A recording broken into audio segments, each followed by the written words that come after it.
Let food be your medicine. We are back in the studio, and we are in the company of molecular biologist who is an expert in nutrition and sports supplementation, Dr. Christian Orlando, and we have writer and science popularizer Adriano Panzironi. Let's change the subject. The topic of this block is really very interesting because it has so many then related diseases, and we are talking about hypertension. So I would like to see the introductory video right away. The pathology of hypertension is a real pandemic. In fact, there are 17 million hypertensives in Italy alone, a number that has doubled in the last 40 years. In addition, 1 in 2 people do not know they have it, putting them at serious risk for the occurrence of strokes and heart attacks. In fact, hypertension is primarily responsible for cardiovascular accidents, which are the leading cause of death in Italy. Treatment is purely pharmacological and involves the administration of drugs from the class of diuretics, beta blockers, calcium antagonists, and angiotensin inhibitors. Unfortunately, in addition to being symptomatic drugs only 60% of treated patients succeed in achieving optimal blood pressure control. As he said in the video, a real pandemic, so certainly it's a topic that needs to be covered in depth. The first thing, though, I would like to ask our Dr. Orlando is, what is hypertension? What are the related diseases? Yes, hypertension is a constant, not occasional state in which blood pressure is higher than the standards considered physiological for a resting finger. Hypertension is also often called as silent killer because it does not necessarily give symptoms. However, it can give very important complications up to even death. Let's say that blood pressure is the action exerted by blood along the walls of the blood vessels as a result of the pumping action performed by the heart. Blood pressure is divided into systolic or maximum pressure and diastolic or minimum pressure. Let us say that the physiological values considered normal with regard to the maximum vary between 90 and 130 millimeters of mercury, which is the unit of measurement by which it is calculated. And as for minimum blood pressure, it varies between 60 and 85 plus or minus millimeters of mercury. As far as hypertension is concerned, it happens at different categories. At different steps, it is subdivided according to the extent. We can have pre-hypertension stage or stage 1, 2, or 3 hypertension, the maximum stage when we even exceed 180 over 110 millimeters of mercury. We can also have only systolic hypertension when it affects only the maximum, or diastolic when it affects only the minimum. Hypertension also is often divided into hypertension primary at the time when it is not a consequence of other diseases, or secondary hypertension when it is a consequence of other pathologies such as heart disease, endocrine rather than renal disease, diabetes, and so on. Furthermore, this excessive action of blood exerted on the walls of the blood vessels leads to their weakening to the point of even atherosclerosis, and this therefore means improper blood supply to the organs and various tissues, and therefore pathology in these organs. So as we saw in the video, that can lead to strokes, heart attacks, problems at the level of the eyes, retina, as well as also deficits at the psychic level, so we can also have dementia and whatnot.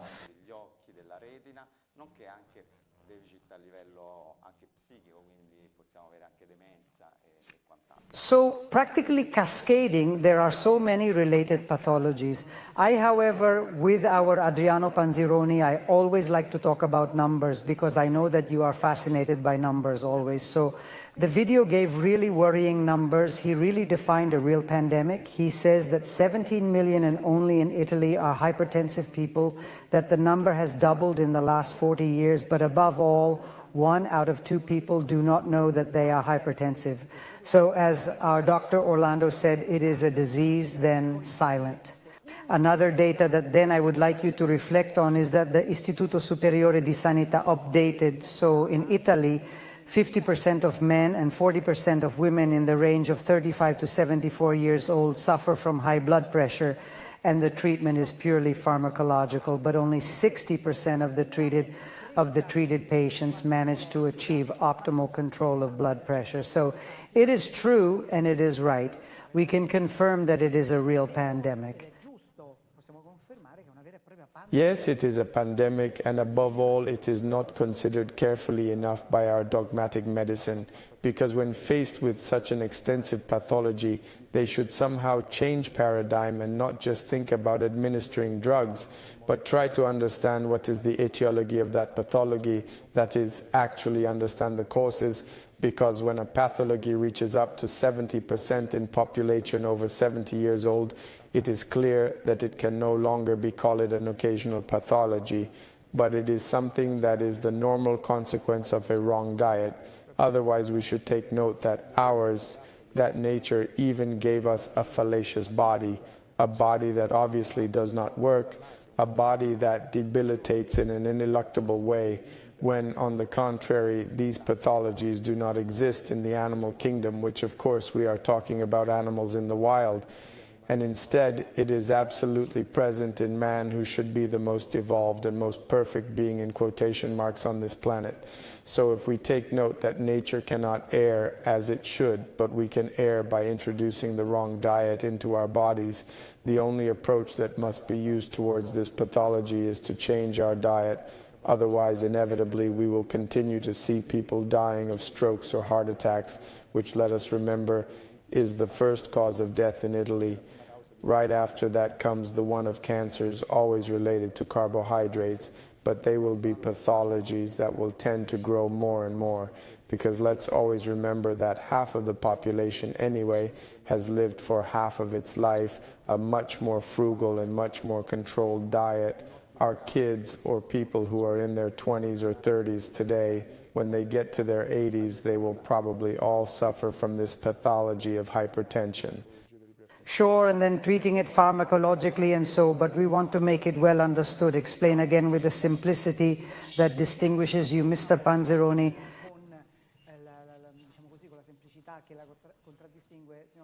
The correlation, the relationship that there is between sugar, so the famous insulin carbohydrates that you have talked so much about, and hypertension with related diseases. Because here, talking about hypertension, we do not then go to keep in mind that there are a whole series, as I said before, of related pathologies, of cascading pathologies that then create very difficult situations to sustain.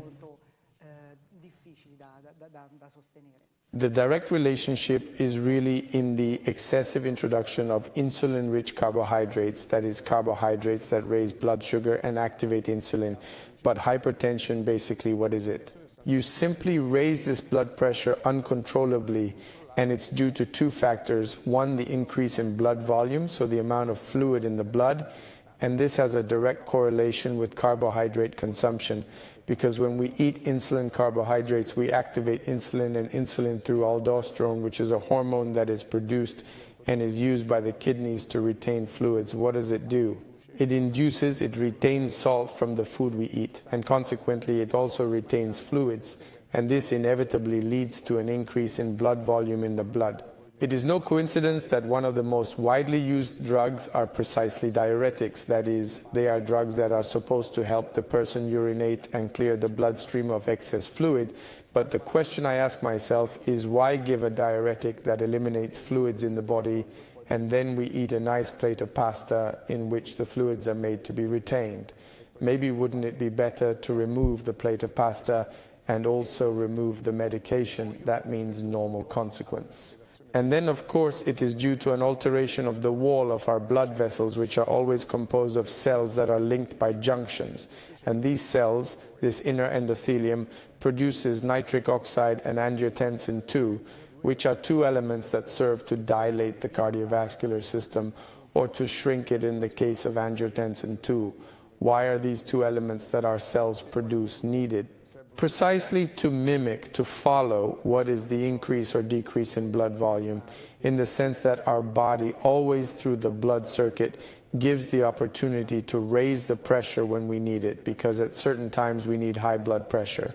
If we think that the primitive man who had to fight with a fierce beast or do a fight, the thing that is raised is just the pressure because it gives us more strength and more performance, But at the time when we are calm and rested, this pressure has to return to normal, and at night it drops even more.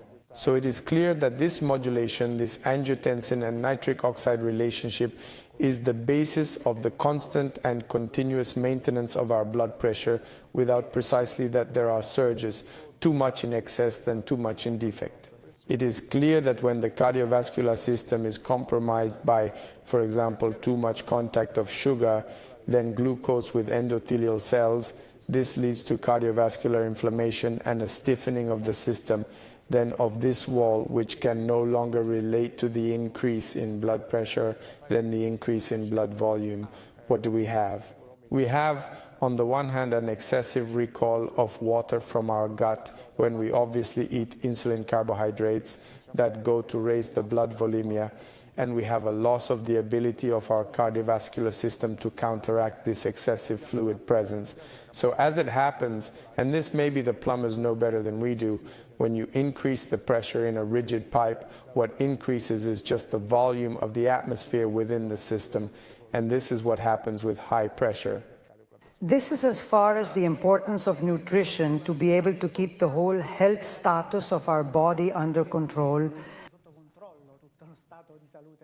Then I want to ask Dr. Orlando, this is nutrition, what kind of solutions could we have from supplementation? Because even supplementation, as Life 120 Lifestyle says, nutrition, supplementation, and physical activity, as far as supplementation is concerned. You who are specific on this topic as well, Dr. Orlando, what kind of help can you give us, either maybe to prevent it or maybe to help solve it? Of course, as far as supplementation is concerned, as we have seen, precisely cortisol, which, as we have said, even before to this day, unfortunately, is overexpressed than in the past. So a supplement like Stress Killer is essential to regulate it and to make sure that it keeps the values, let's say, normal within the body. Another very important supplement is omega-3, which for the cardiovascular system, let's say, is the RE, which then helps us to maintain precisely this elasticity at the level of the blood go, has a proper functioning also at the level of the heart. And another very important supplement could be, for example, the Life Pro, so an antioxidant that helps us to always keep our body as clean as possible from free radicals. So there are precisely this whole series of supplements that in the specific case can help us to prevent, or in the case of diseases to improve significantly, together with a proper diet. So just because we have been talking about the Life 120 lifestyle, I remind you of the 3 pillars, nutrition, supplementation, and physical activity. I am going to our Adriano Panzironi, who has done a book on the benefits obtained through the Life 120 lifestyle, the living to 120, the healings that he has there with him, because I want to ask him at this point, what are the results obtained from just this observational research that he has done in order to then be able to make this book? So first of all, I want to make a premise, because how did this book come about? It was born at the end of 2018, when by then for too long people were referring to untrue testimonies. That is, the newspapers were criticizing us about the fact that these testimonies that we were bringing basically on television were paid actors. It is clear that then the whole edition of 2019, or rather this came out in 2019, the whole last edition of The Health Seeker, the one that then saw the last episode obviously at the Sports Hall, was marked just by increasing the number of testimonies in order to be able to say in short, now tell us if we can pay tens of thousands of people to come and testify, just to make clear this inconsistency with which we were being attacked. Definitely. The famous little lights that still excite us today, if those who are on the public stage. Testimony, which maybe we'll see later, but let's say that that whole episode had been just that whole series of The Health Seeker. It really worked in augmenting and accommodating as much information as possible that could refute those absurd allegations that were being made against us. So the idea of doing this observational research published in this book was just that, which was to give statistical numbers to what we were demonstrating each episode with dozens and dozens of...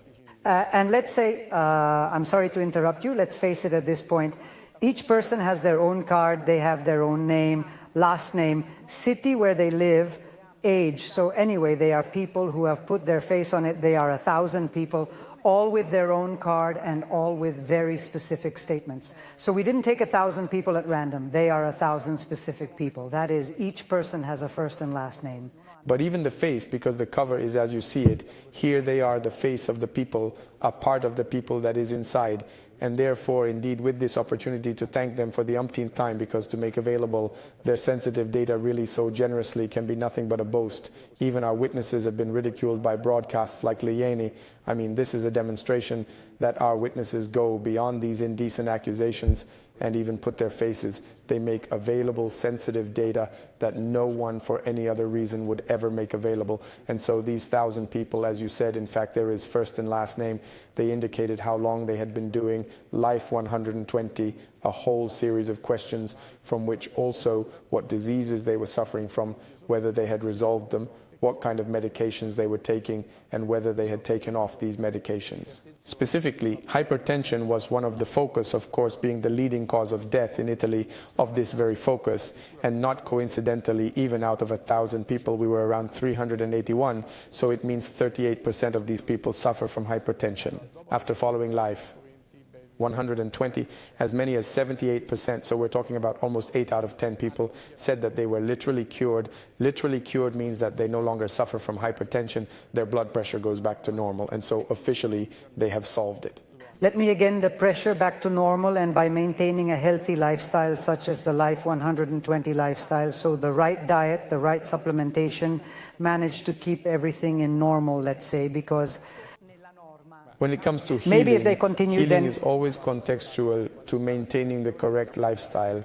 So if the person starts and returns to eating poorly, the hypertension, as it healed him, returns exactly, perhaps even worse than But before. it's also logical, because eating badly caused it for me. So if I went back to eating badly again, it would cause it again. More so because of the fact that when the cardiovascular system is compromised by less elasticity, it is clear what you normally get in reducing hypertension is that by not eating insulin carbohydrates, you don't retain fluids, and then inevitably the person returns to normal.